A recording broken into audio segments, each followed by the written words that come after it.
Le pirate, là, il a besoin d'un ami dans l'entreprise. Maintenant, tout passe par de l'ingénierie sociale.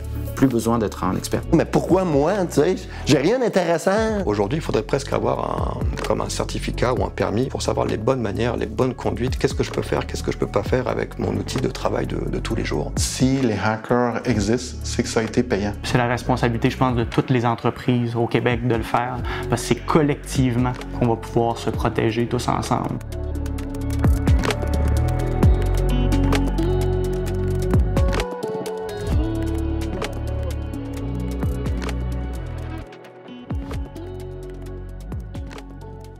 Solutions Infomédia, nous, on est une compagnie en technologie de l'information qui emploie une trentaine d'employés sur 3 bureaux en Gaspésie. Pour nous, les cyber-risques, ça date pas d'hier, puis on en connaît de toutes sortes. On remonte à 2018 où on a subi une attaque importante, le genre d'attaque de rançon logiciel, qui est très populaire aujourd'hui. À l'époque, ça existait beaucoup moins. 25 juin, pleine période estivale, on se réveille un matin et plus rien fonctionne.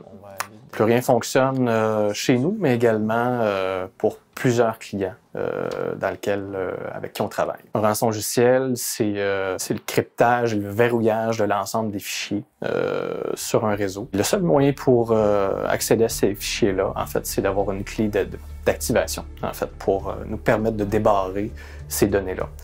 Et de la manière que ça fonctionne, eh bien, le pirate demande évidemment une rançon.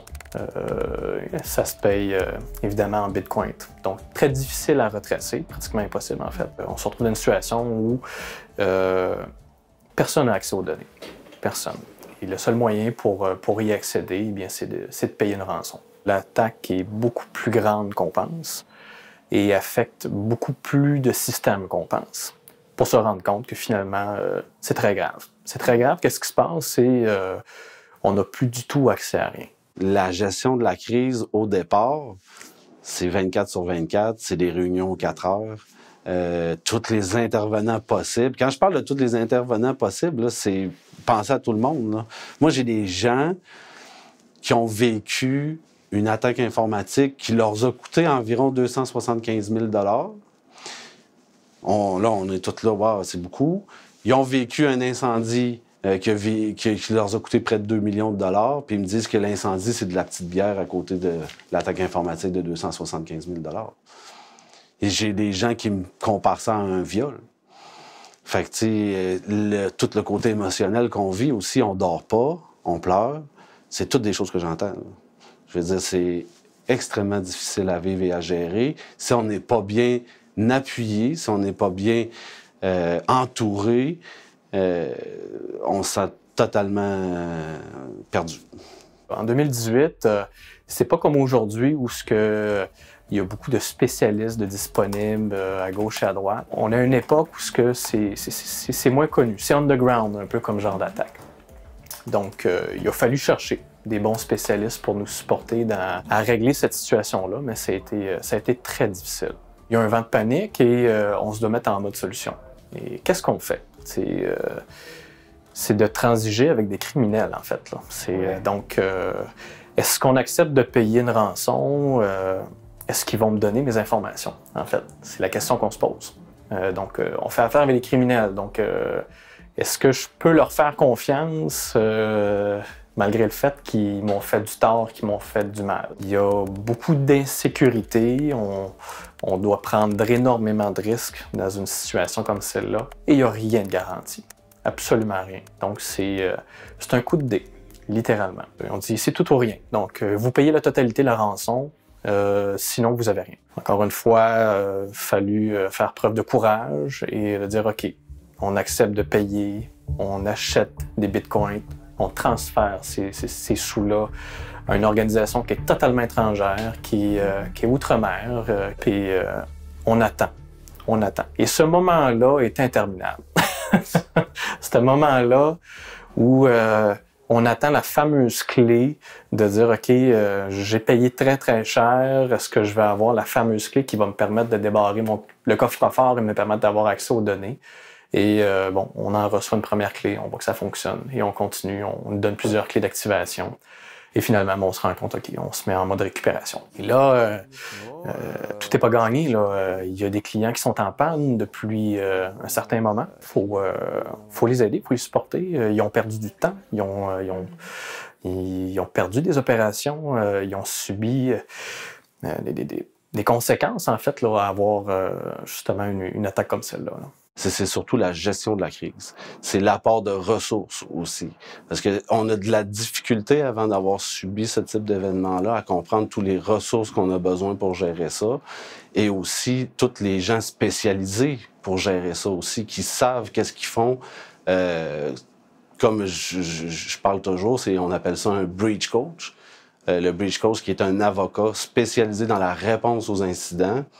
Ben lui, c'est le chef d'orchestre. Je fais souvent l'analogie avec ça, c'est que c'est comme un chef d'orchestre qui dit à tout le monde, ben toi tu fais ça, toi tu fais ça, tu fais pas ça, tu dis ça ou tu dis pas ça. Tu sais, c'est des choses qui sont très importantes là. Je peux vous dire que les gens là qui ont subi ce type d'événement-là et qui l'ont partagé avec moi n'en reviennent pas là, de tout ce que ça peut demander comme gestion.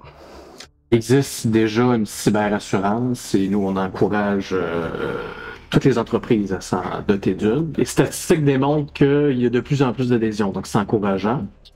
Puis l'assurance a quand même plusieurs bénéfices, là, va nous aider à se relever d'une cyberattaque, à embaucher des professionnels également pour lorsque la situation va arriver. Mais il y a aussi dans certains corps de métier, certaines associations, ce que c'est rendu une obligation.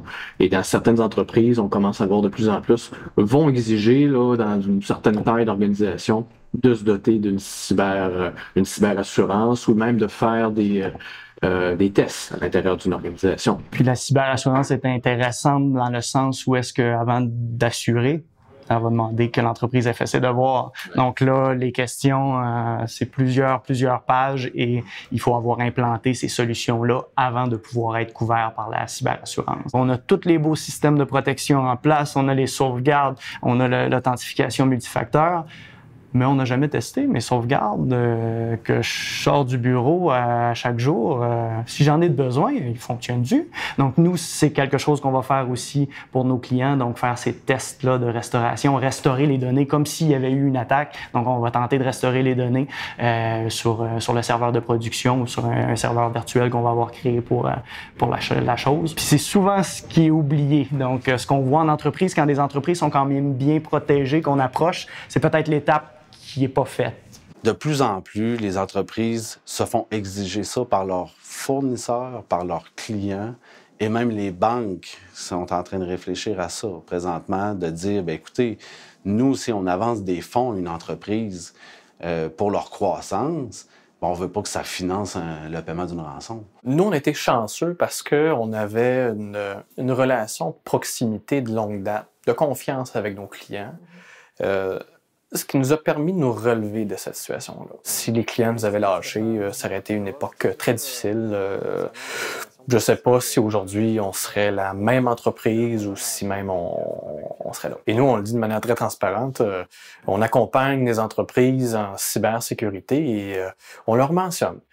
Il y a 5 ans, on a passé par là. On sait très très bien c'est quoi et vous ne voulez pas passer par là. Donc, qu'est-ce qu'on peut faire pour vous aider? Et on sait très bien quoi faire. Depuis 2020, je le dis, il y a une statistique qui court que la plupart des entreprises qui subissent cet événement-là, qui n'avaient pas d'assurance, par exemple, il y en a 60% qui se retrouvent en mauvaise position financière, qui se retrouvent voire même jusqu'à la faillite. Et quand je dis mauvaise position financière, bien, ça peut même être de décider d'envisager de vendre l'entreprise à un concurrent, parce que là, on n'est plus capable de continuer ou parce que tout ce qu'on avait fait comme profit, on l'a dépensé pour gérer une crise comme ça ou même payer une rançon. Ou peut-être même une fraude. C'est une business, c'est un écosystème, c'est un marché d'affaires, en fait, la cybercriminalité. Là. Il y a des hackers qui produisent des choses, qui se font payer, il y a des intervenants autour de ça, donc c'est un grand écosystème. Ouais. Depuis là, que la loi 25 là, est en vigueur, puis il y a des exigences qui s'ajoutent à chaque année jusqu'en septembre 2024, Là, il y a des entreprises qui ont tellement peur qu'ils vont tout de suite, justement, notifier tout le monde, tous leurs clients.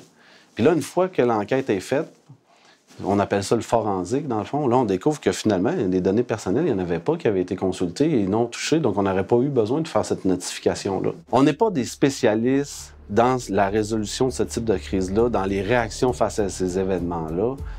Les breach coachs le sont. C'est des avocats qui ne font que ça. Donc, eux, ils vont vous dire, attendez un petit peu, là. Premièrement, on va faire ça. Vous allez dire ça à vos employés parce que il faut aussi gérer le côté réputationnel puis le côté médiatique. Imaginez là, que vous gérez pas, vous contenez pas le message.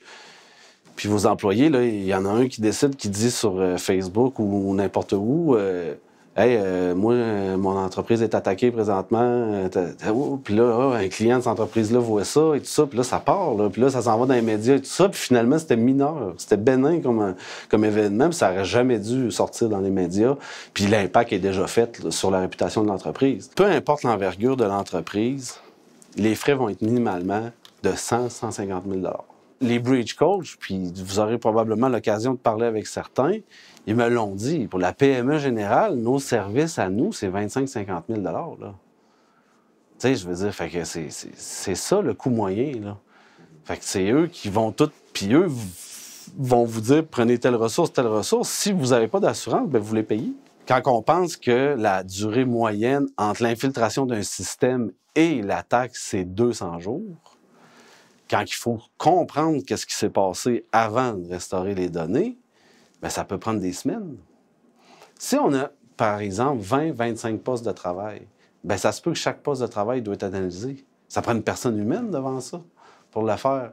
Ou peut-être déployer un certain logiciel. Mais tu sais, je veux dire, peut-être que chaque technicien va pouvoir prendre 4 ordinateurs, mais c'est à temps plein. Il y a des gens qui, après ça, ils disent « Non, moi, c'est fini, j'arrête tout, je vends. » En cyber-risque, nous, comme organisation qui entretient des systèmes informatiques, on a beau mettre beaucoup de choses en place, il y a toujours un maillon faible. Généralement, ça passe par un individu, par une faiblesse en quelque part. C'est une personne qui, de manière involontaire, va cliquer sur un courriel, va créer une porte d'entrée, et là, tranquillement, le système va s'infecter. Par rapport d'où proviennent les attaques, bien, c'est sûr que ça provient d'un peu partout dans le monde. Les techniques qui vont être utilisées par les cybercriminels, c'est souvent d'utiliser un VPN pour pouvoir se connecter dans un pays qui est souvent de confiance. Donc, on parle du Canada, des États-Unis, pour pouvoir attaquer l'Amérique, c'est certain. Donc, à ce moment-là, l'adresse IP de provenance provient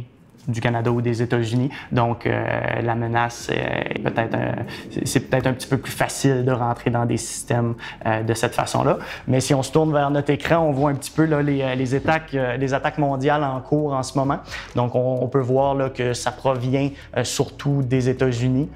Puis, ça cible aussi surtout les États-Unis, le Royaume-Uni, l'Inde. Pourquoi les attaques, justement, proviennent la majorité des États-Unis? C'est justement comme on parlait à l'instant, l'utilisation de VPN. Là. Je pense que ce qui est important, c'est de s'aider comme communauté, puis d'être tous solidaires ensemble et de collaborer ensemble pour être plus forts face à ces enjeux-là. C'est la responsabilité, je pense, de toutes les entreprises au Québec de le faire, parce que c'est collectivement qu'on va pouvoir se protéger tous ensemble. Parce que moi, que mon entreprise soit la plus protégée, mes partenaires, mes clients, s'ils ne le sont pas, c'est des failles. Donc, c'est vraiment tous ensemble qu'on va pouvoir y arriver.